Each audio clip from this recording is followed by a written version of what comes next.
नमस्ते दोस्तों, तो स्वागत है आपका हमारे चैनल सिनेमा स्कूप पर, जहां हम आपको फिल्मों की दिलचस्प कहानियों से रूबरू करवाते हैं। आज हम बात करेंगे 2022 में रिलीज हुई 6.4 IMDb रेटिंग के साथ हॉलीवुड की एक शानदार सर्वाइवल मूवी फॉल की। तो चलिए बिना किसी देरी के जानते हैं इस फिल्म की पूरी कहानी। कहानी की शुरुआत में हमें बेकी नाम की एक लड़की को दिखाया जाता है जो माउंटेन क्लाइंबर है और वो यहाँ अपने पति डेन के साथ आई है और वो भी उसी की तरह माउंटेन क्लाइंबर है। दोनों की अभी अभी शादी हुई है। दोनों को क्लाइंबिंग का शौक है और इस वक्त भी वो क्लाइंबिंग कर रहे हैं। बेकी के साथ उसकी एक सहेली भी होती है और अब डेन ऊपर चढ़ रहा होता है, तभी उसे एक घोंसला दिखाई देता है और जब वो उसके अंदर हाथ डालता है तब उस घोंसले से एक पक्षी निकलकर तेजी से उड़ जाता है, जिस वजह से डेन का बैलेंस बिगड़ जाता है और वो ऊपर से नीचे गिर जाता है। पर वो रस्सी से बंधा हुआ है, इसलिए अब वो हवा में लटक गया है। अब ना वो ऊपर आ सकता है और ना ही नीचे। दोनों सहेलियां डैन को बचाने की कोशिश करती हैं, लेकिन दूर होने की वजह से ये उसकी मदद नहीं कर पाती है और तब देखते हैं कि उसकी रस्सी का ग्रिप जो पहाड़ पर फंसा होता है वो निकल जाता है और डैन के ऊपर से नीचे गिरने से मौत हो जाती है। इस हादसे के 51 हफ्तों के बाद हमें बेकी को दिखाया जाता है जो पूरी तरह से शराब में डूब चुकी है, क्योंकि वो अपने पति डैन से, जिससे वो बहुत प्यार करती थी, उसे अब भी याद करती है। उसकी पुरानी रिकॉर्डेड कॉल सुनती है, उसके फोटो को सीने से लगाकर रोती है। उसने अब तक उसकी अस्थियों को विसर्जित नहीं किया है, उसकी अस्थियां अभी भी उसके पास हैं। बेकी की जिंदगी में अब उदासी के अलावा कुछ भी नहीं है। उसके पिता बहुत कोशिश करते हैं कि वो सामान्य जिंदगी में वापस लौट आए, लेकिन बेकी डैन की यादों से बाहर आना ही नहीं चाह रही थी। अब बेकी के पास एक बार फिर से उसकी वही दोस्त आती है जो उस वक्त उसके साथ थी जब डैन ऊपर से नीचे गिरा था। उसकी दोस्त का नाम हंटर होता है और वो बेकी के पिता के कहने पर उससे मिलने आई है। हंटर बेकी को देखकर बहुत खुश होती है। जब उसे पता चलता है कि बेकी ने अपनी जान लेने की भी कोशिश की थी, तो वो बेकी से कहती है कि हमें दोबारा से क्लाइंबिंग स्टार्ट करना चाहिए और इसके बाद वो अपने मोबाइल पर उसे एक टावर दिखाती है जो कि एक टीवी टावर है। ये टावर एक ऐसे भीड़ में होता है जहां पर इंसान बहुत कम आते जाते हैं और इस टावर की ऊंचाई होती है 2000 फीट। हालांकि बेकी इस जगह नहीं जाना चाहती है। जब उसकी दोस्त हंटर कहती है कि उस टावर के ऊपर चढ़ने के बाद तुम डैन की राख को वहां से उड़ा देना, इससे उसकी आत्मा को शांति मिलेगी, यह सुनकर बेकी मान जाती है। फिर हम देखते हैं कि दोनों कार से उस टावर की तरफ जा रहे होते हैं। रास्ते में वो लोग ढेर सारी फोटो लेते हैं और टावर के पास ही एक होटल में खाना भी खाते हैं। उसके बाद टावर के लिए निकल जाते हैं। अब देखते हैं कि टावर इनके सामने है जो आसमान की गहराइयों के अंदर तक जा रहा है, क्योंकि इसकी ऊंचाई बहुत ज्यादा है।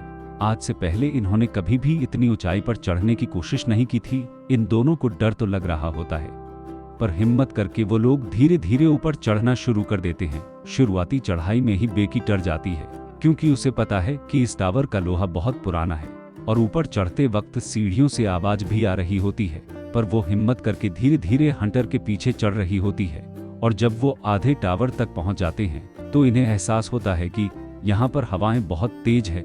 यह हाइट इतनी होती है जितनी आईफिल टावर की है, यानी लगभग पूरे 1000 फीट। अब ये दोनों लगातार ऊपर चढ़ना शुरू कर देते हैं और जब बेकी नीचे देखती है तो उसे डर लगता है, क्योंकि उसने 1 साल से क्लाइंबिंग नहीं की थी। ऊपर चढ़ते हुए अब ये दोनों टॉप तक पहुंचने ही वाले होते हैं, तभी बेकी सीढ़ी पर पैर रखती है और वहां से एक स्क्रू गिर जाता है, जिसके के बारे में इसको पता नहीं चलता। अब ये दोनों 2000 फीट यानी कि टावर के टॉप तक पहुंच चुके हैं, जहां से इन्हें दुनिया बहुत अलग दिख रही होती है। इतनी हाइट पर चढ़ने के बाद, एक टारगेट को अचीव करने के बाद अब बेकी को भी अच्छा लग रहा होता है। यह दोनों यहाँ पर एंजॉय करते हैं और बहुत सारी फोटो क्लिक करते हैं और साथ ही हंटर जो ड्रोन कैमरा अपने साथ यहाँ पर लाई होती है, उसे वो अपनी वीडियोज भी बनाती है ताकि इंस्टाग्राम पर अपलोड कर सके। यह दोनों बहुत खुश हैं। हंटर इतनी एक्साइटेड होती है कि वो टावर से लटक जाती है और बेकी को उसकी फोटो क्लिक करने को कहती है। इसके बाद वो बेकी को भी ऐसा करने को कहती है। फिर बेकी भी उसके कहने पर ऐसा करती है और अब यह दोनों सहेलियां बहुत खुश हैं। इसके बाद बेकी डैन की अस्थियां हवा में उड़ा देती हैं, जिससे उसे तसल्ली मिलती है। यह दोनों इस मौके पर भावुक और इमोशनल हो जाते हैं, लेकिन बेकी फाइनली अब डैन को अलविदा कह चुकी है, यानी कि अब उसकी जिंदगी की एक बार फिर से शुरुआत हो गई। अब यह दोनों अपना सामान पैक करके नीचे जाने की तैयारी करते हैं। सबसे पहले बेकी नीचे उतरती है, लेकिन तभी वो स्क्रू जहां से निकल गया था वहां से सीढ़ी टूट जाती है और बेकी नीचे की तरफ गिरने लगती है, लेकिन रस्सी की वजह से बेकी हवा में लटक जाती है। इसके बाद हंटर उसे वापस ऊपर खींच लेती है। थोड़ी देर सांस लेने के बाद वो दोनों फिर उतरने की कोशिश करते हैं, लेकिन नीचे देखने पर उनके होश उड़ जाते हैं क्योंकि सीढ़ियां पूरी तरह से नीचे गिर चुकी थी। फिर वो दोनों अपने मोबाइल को चेक करते हैं, लेकिन इतनी ऊंचाई पर कवरेज नहीं होता, यानी कि यह दोनों अब 2000 फीट की ऊंचाई पर पूरी तरह फंस चुके हैं। तभी उनका ध्यान वहां लगे इमरजेंसी बॉक्स पर जाता है और इन्हें वहां से एक दूरबीन और एक फ्लेयर गन मिलता है। फिर देखते हैं कि बेकी का बैग, जिसमें इनके खाने पीने की चीजें थी, वो नीचे डिश पर अटका हुआ होता है और जहां तक पहुंचना लगभग पूरी तरह से नामुमकिन है। यहाँ पर हंटर को यह विश्वास होता है कि सीढ़ियां के टूटकर इतनी ऊंचाई से गिरने की वजह से बहुत तेज आवाज हुई होगी और हो सकता है उस आवाज को सुनकर कोई मदद के लिए 911 को कॉल कर चुका होगा। तभी हंटर देखती है कि बेकी की जांघ पर एक बड़ा कट लगा है और वो अपनी शर्ट उतारकर उसके जांघ पर बांध देती है। रेस्क्यू की आस में अभी ये दोनों रिलैक्स लग रहे होते हैं। दोनों बैठकर बातें करने में लगे होते हैं और इंस्टाग्राम के लिए रिकॉर्डिंग कर रहे होते हैं।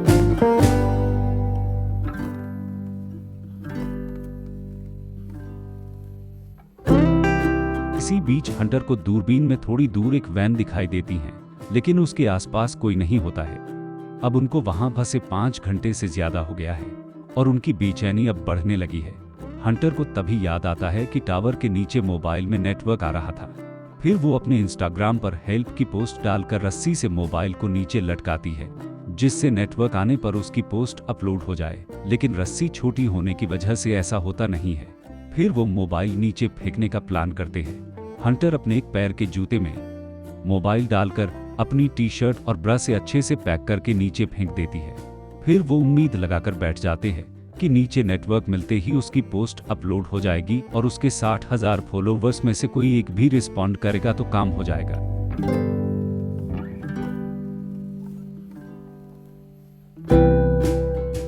इधर हंटर दूरबीन से इधर उधर देख रही होती है। तभी बेकी की नजर हंटर के पैर पर पड़ती है।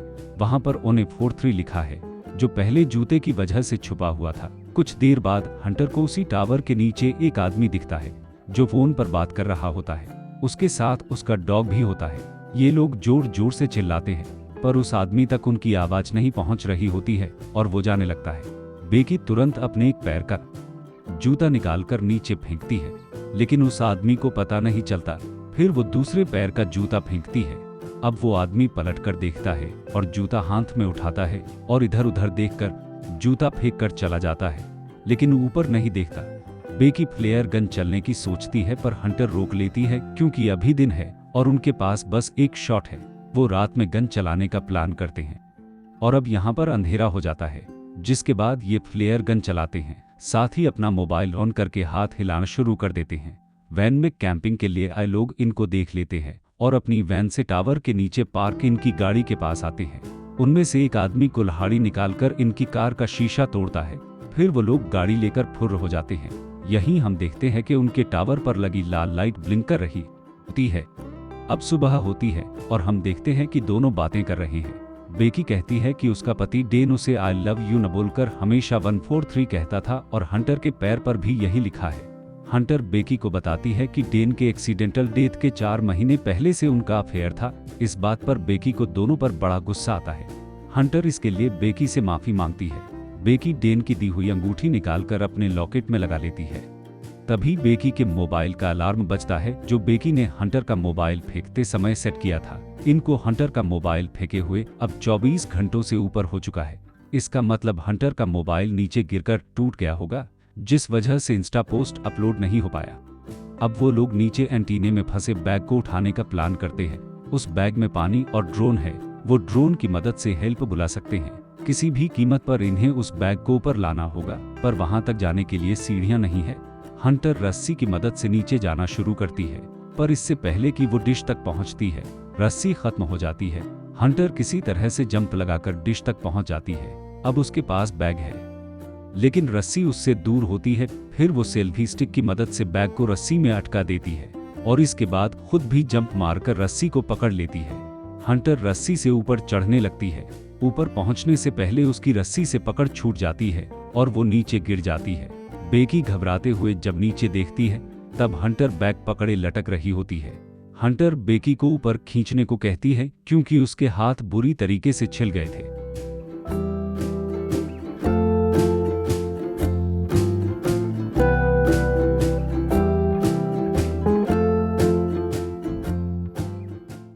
अब इनके पास इनका ड्रोन है। बैग में पड़े एक कागज पर लिपस्टिक से हेल्प मैसेज लिखकर यह ड्रोन को होटल की तरफ भेजते हैं, लेकिन होटल तक पहुंचने से पहले ही ड्रोन की बैटरी खत्म होने लगती है। फिर बेकी जैसे तैसे ड्रोन को अपने पास वापस मंगवाती है। अब एक बार फिर से रात हो जाती है। रात को जब बेकी सोकर उठती है तो देखती है कि हंटर वहां पर नहीं है। वो हंटर को आवाज लगाने लगती है, तभी वहां पर चमगादड़ उस पर हमला कर देते हैं। वो तुरंत मोबाइल की लाइट जलाती है और देखती है कि हंटर वहां मरी पड़ी है। वो घबरा जाती है, तभी हंटर उठती है और बेकी से उसके बुरे सपने का जिक्र करती है। फिर वो ड्रोन को चार्ज करने का आइडिया लगाते हैं। जैसा कि हमने देखा था कि उस टावर के टॉप पर एक लाल लाइट ब्लिंक करती है। ये लोग उसके पावर का इस्तेमाल करके अपने ड्रोन को चार्ज करने का प्लान करते हैं और डिसाइड करते हैं कि यह काम सुबह करेंगे। सुबह होती है और हंटर बेकी को 30 फीट ऊपर जाकर ड्रोन की बैटरी चार्ज करने को कहती है। जांघ पर चोट लगने के बावजूद भी जैसे तैसे बेकी ऊपर चढ़ जाती है। टॉप पर लगा बल्ब निकालने के बाद बेकी सॉकेट में चार्जर लगाने की कोशिश करती है, लेकिन चार्जर का पिन सॉकेट तक नहीं पहुंच रहा होता है। तब बेकी डेन की अंगूठी जो उसने निकालकर अपने लॉकेट में फंसा ली थी, उस सॉकेट में फंसाकर चार्जर सेट कर देती है। बेकी को काफी देर वहीं पर लटका रहना पड़ता है। ड्रोन जब पूरी तरह से चार्ज हो जाता है तो बेकी नीचे उतर जाती है, जिसके बाद एक बार फिर बेकी ड्रोन को उड़ाती है और होटल की तरफ भेजती है। लेकिन ड्रोन के होटल पहुंचने से पहले ही ड्रोन एक ट्रक से टकराकर वहीं सड़क के किनारे गिर जाता है, जिस पर किसी का ध्यान नहीं जाता। अब हालात से हारी बेकी बेबस होकर उसी प्लेटफॉर्म पर बैठ जाती है। सामने हंटर होती है। बेकी हंटर से एक आखिरी प्रयास करने को कहती है। वो चाहती है कि वो अपने मोबाइल से अपने डैड को एक टेस्ट मैसेज भेजकर मोबाइल को नीचे गिराए। इस बार बेकी मोबाइल को अच्छे से पैडिंग करके फेंकना चाहती है, इसलिए वो हंटर से कहती है कि तुम मुझे अपना शू दो। हंटर कहती है कि शूज तो नीचे है, वहां से कैसे आएगा। बेकी का माथा ठनक जाता है और वो नीचे देखती है। नीचे एंटीने के ऊपर हंटर की लाश पड़ी है और एक गिद्ध उसे खा रहा है। बेकी को अब एहसास होता है कि वो बिल्कुल अकेली है। पिछले दिन जब हंटर फिसल गई थी तब वह नीचे छतरी पर गिरकर मर चुकी थी और जो उसने ऊपर खींचा था वो सिर्फ बैग था। भूख, प्यास और थकान की वजह से बेकी को हेलुसिनेशन हो रहा था, जिस वजह से वो हर समय हंटर को अपने आसपास ही देखती है और वो लगभग बेहोशी की हालत में होती है। तभी एक गिद्ध उसके पास आकर उसके जांघ पर लगे घाव को नोचने लगता है।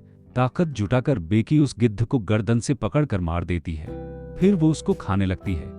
2 दिन से भूख प्यास की वजह से वो काफी कमजोर हो गई थी। थोड़ी ताकत आने के बाद वो तय करती है कि वो नीचे एंटीना पर उतरकर हंटर के पास जाएगी। थोड़ी मशक्कत के बाद वो वहां पर पहुंच जाती है। फिर वो हंटर के शूज में अपना मोबाइल डालती है और शूज को हंटर के पेट में डालती है, जहां गिद्ध ने खोखला कर दिया था, और फिर सॉरी बोलकर हंटर की बॉडी को छतरी से नीचे डंप कर देती है। अब इस सीन में हम बेकी के फादर को देखते हैं जो गाड़ी ड्राइव करते हुए टावर की तरफ जा रहे हैं। वहां पर पुलिस की काफी टीम पहले से ही होती है। वो लोग हंटर की बॉडी को रैप करके ले जाने की तैयारी कर रहे हैं। इधर उधर देखने पर उसको अपनी बेटी बेकी दिखाई देती है और दोनों दौड़कर एक दूसरे को गले लगा लेते हैं। उम्मीद करते हैं कि ये कहानी आपको पसंद आई होगी। अगर आपको ये वीडियो पसंद आया हो तो इसे लाइक करें, अपने दोस्तों के साथ शेयर करें और हमारे चैनल को सब्सक्राइब करना ना भूलें ताकि आप हमारी अगली वीडियो मिस ना करें। कमेंट में बताइए कि आपको इस फिल्म के बारे में क्या खास लगा और आप किस फिल्म का एक्सप्लेनेशन देखना चाहेंगे। तब तक के लिए धन्यवाद। मिलते हैं अगले वीडियो में।